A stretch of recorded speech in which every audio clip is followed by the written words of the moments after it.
एक दिन की बात है। गुरु नानक जी ने अपने एक शिष्य को बुलाकर एक चबूतरा चौरा बनाने के लिए कहा। शिष्य ने गुरु की आज्ञा से चबूतरा बना दिया। गुरु नानक जी ने उस चबूतरे को देखा और अपने शिष्य को उस चबूतरे को तोड़ने की आज्ञा दी।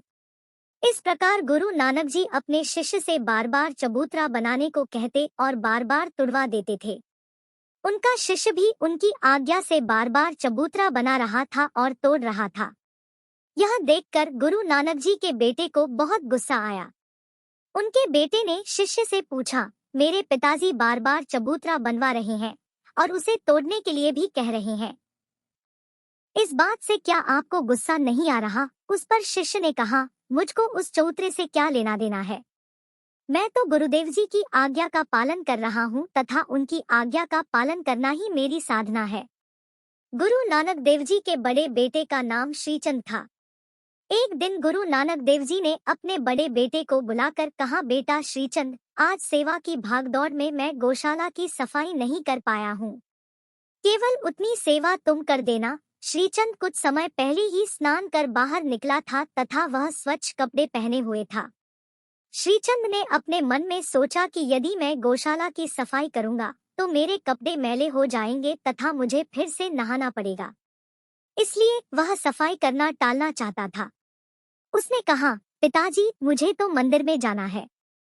वहां भली भांति स्वच्छ होकर ही जाना चाहिए न। इतना कहकर वह वहां से चल दिया। तब गुरु ने अपने लेहाना नाम के शिष्य को बुलाया और गौशाला की सफाई करने के लिए कहा। उनके शिष्य ने भी कुछ समय पूर्व ही स्नान किया था, किंतु गुरुदेव की आज्ञा का पालन करने के लिए वह तुरंत गौशाला साफ करने चल दिया। गौशाला स्वच्छ करने के बाद उसने पुनः स्नान किया और मंदिर गया।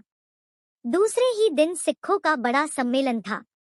उस सम्मेलन में सभी के सामने नानक देव जी ने अपने शिष्य लेहाना का नाम बदलकर अंगद देव कर दिया तथा अब वह अंगद देव के नाम से पुकारा जाने लगा। गुरुदेव ने उसे गुरुगद्दी का भी उत्तराधिकारी बना दिया।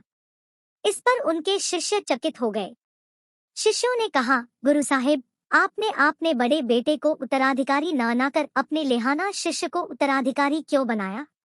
इससे क्या आपकी परंपरा नहीं टूटेगी? तब गुरु नानक देव बोले, क्योंकि श्रीचंद की अपेक्षा लेहाना अर्थात अंगद देव ही उत्तराधिकारी के पद के लिए अधिक योग्य है। केवल दोबारा नहाना पड़ेगा, इसलिए गौशाला स्वच्छ करने में टालमटोल करने वाला समाज को कभी शुद्ध नहीं कर सकता। इसलिए लेहाना अर्थात अंगद देव ही समाज के लिए योग्य है तथा मेरा उत्तराधिकारी बनने का पात्र भी है। यह बताकर गुरु नानक देव जी ने उसे गद्दी पर बिठाया।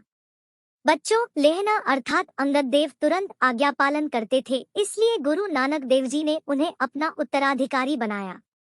इस कहानी से आपको ध्यान में आया होगा कि स्वयं का विचार न कर आज्ञा पालन करना ही योग्य आचरण है।